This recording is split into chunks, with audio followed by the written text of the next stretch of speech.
दोस्तों, आज सुनाते हैं बैसाख की कहानी। एक राजा था। वह बैसाख माह में प्रतिदिन ब्रह्म मुहूर्त में उठकर स्नान करने गंगा जी में जाया करता था। राजा का आदेश था कि उससे पहले गंगा जी में कोई भी स्नान नहीं करेगा। राजा जब गंगा जी में स्नान करने जाते तो उन्हें प्रतिदिन गंगा जल के स्थान पर हिलता हुआ हलचल युक्त जल दिखाई देता था। तो राजा को संदेह होता था कि निश्चित ही मुझसे पहले कोई प्रतिदिन गंगा जी में स्नान करता है। अतः राजा ने नदी के तट पर पहरेदार बिठा दिए। गंगा जी के तट पर एक वृक्ष था। उस पर एक बंदरिया रहती थी। वह प्रतिदिन राजा के स्नान करने से पूर्व स्नान करके वृक्ष पर चढ़कर बैठ जाती थी। इस प्रकार होते होते पूरा बैसाख माह प्रतीत हो गया, किंतु अंतिम दिन राजा के सिपाही ने देख लिया और उस बंदरिया को पकड़कर राजा के पास ले गए और कहा कि यह बंदरिया आपसे पूर्व प्रतिदिन गंगा जी में स्नान करती है। उधर राजा की प्रतिज्ञा थी कि यदि कोई भी स्त्री मुझसे पूर्व स्नान करेगी तो मैं उससे विवाह कर लूंगा। इसलिए राजा को बंदरिया के साथ विवाह करना पड़ा। बैसाख स्नान के पुण्य से बंदरी के गर्भ ठहर गया। 9 मास पूर्व होने पर बंदरी ने राजा से पूछा कि शिशु जन्म के समय मुझे क्या करना चाहिए। तब राजा ने महल में एक घंटी लगवा दी और बंदरी से कहा कि जब तुम्हें दर्द हो तो इसे बजा देना, मैं संपूर्ण प्रबंध कर दूंगा। राजा की अन्य रानियां भी थी, उनकी कोई संतान नहीं थी। बंदरी को गर्भ है यह समाचार जानकर अन्य रानियां मन ही मन में बंदरी से ईर्ष्या करने लगीं और भावी संतान का नाश करने हेतु विभिन्न योजनाएं बनाने लगीं। घंटी लगी देखकर एक रानी ने बंदरी से उसका कारण पूछा। बंदरी ने संपूर्ण वृतांत बता दिया। रानी ने बहकाया कि एक घंटी बजाकर तो देख ले कि राजा आते हैं या नहीं। बंदरी ने घंटी बजाई तो राजा दौड़े दौड़े महल में आए और घंटी बजने का कारण पूछा। इस पर बंदरी ने उत्तर दिया कि मैंने तो रानियों के कहने पर घंटी बजाई थी। तब रानियों ने राजा से कहा कि यह तो पशु है और न जाने कितनी बार घंटी बजाएगी। इस प्रकार कहकर उन्होंने घंटी को हटवा दिया। कुछ दिनों बाद बंदरी के शिशु जन्म का समय आया तो उसने अन्य रानियों से पूछा कि मैं क्या करूं। तब रानियों ने कहा कि तुम आंखों पर पट्टी बांधकर सो जाओ। बंदरी के बैसाख माह के स्नान के पुण्य प्रताप के रूप में एक सुंदर पुत्र प्राप्त हुआ। शिशु के जन्म होते ही उसके रोने से पूर्व ही रानियां ने उसे एक टोकरी में रखकर दासी को दे दिया और आदेश दिया कि इसे नदी में बहाकर आओ और उस शिशु के स्थान पर एक पत्थर रख दिया। राजा को कहलवा दिया कि बंदरी ने एक पत्थर को जन्म दिया है। राजा ने सुना तो उन्होंने भी संतोष कर लिया कि जब दूसरी स्त्रियों की संतान नहीं है तो यह तो बंदरी है, इसके क्या संतान होगी। उधर दासी ने उस सुंदर शिशु को नदी में न बहाकर कुम्हार के खंदड़ में रख दिया। दूसरे दिन कुम्हार कुम्हारनी जब आए तो वहां एक सुंदर शिशु को देखा। शिशु रो रहा था। कुम्हार कुम्हारनी भी निसंतान थे। उन्होंने उस शिशु को अपने लिए भेजी गई भगवान की भेंट माना और बड़े प्रेम से शिशु का लालन पालन करने लगे। कुछ बड़ा होने पर बालक को यह ज्ञात हुआ कि वह रानी बंदरी का पुत्र है, जिसको रानियों ने मरवाना चाहा था।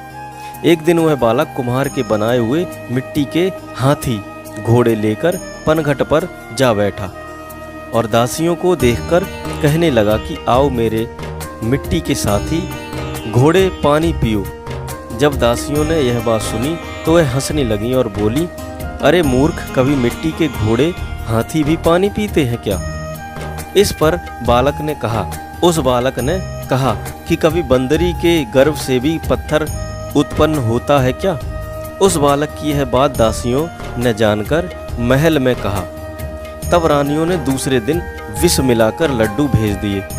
ईश्वर की कृपा से लड्डू गोंद और बादाम के हो गए और उन लड्डुओं को खाने से उस लड़के की मृत्यु नहीं हुई। यह समाचार दासी ने रानी को कहा और रानी ने राजा से कहकर कुम्हार को देश निकाला करवा दिया। कुम्हार वन में रहने लगा। अगले वर्ष चैत्र माह में माता गौड़गोर के पूजन का दिन आया तो वह बंदरी का पुत्र 108 करवे और 108 गोली लेकर गया। घड़े में पानी भरकर बगीचे के बाहर बैठ गया। उधर राजा और उसके साहूकार की पुत्रियां गणगौर बनाने के लिए मिट्टी लेने के लिए आईं तथा बगीचे में खेलने और झूलने लगी। इस कारण कुछ समय बाद उन्हें प्यास लगी। तब उन्होंने उस बंदरी के पुत्र से जल पिलाने के लिए कहा तो उस बालक ने उत्तर दिया कि मेरे पास एक गोली है, उसे खाते जाओ और मेरी चारों ओर फेरे लगाते जाओ, तब मैं तुम्हें जल पिलाऊंगा। इस पर पहले तो कन्याओं ने मना किया, किंतु प्यास तीव्र होने के कारण मान गईं। इस प्रकार गोली खाने और उस युवक के साथ फेरे लेने से वह गर्भवती हो गईं।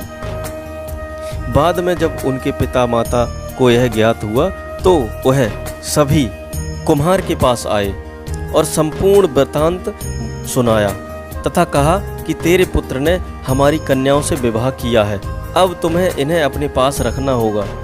तब कुमार ने निर्धन होने के कारण असमर्थता व्यक्त की। 2 कन्याओं के माता पिता ने बहुत सारा धन देकर अपनी कन्याओं को कुम्हार के घर विदा किया और कुम्हार के घर 108 बहुएं आ गईं और कालांतर में उसके 108 ही पोते हो गए। कुम्हार ने समस्त नगरी को भोजन हेतु निमंत्रण दिया और राजा को भी बुलवाया। राजा के यहाँ से राजा समेत सब लोग आए, लेकिन बंदरी नहीं आई।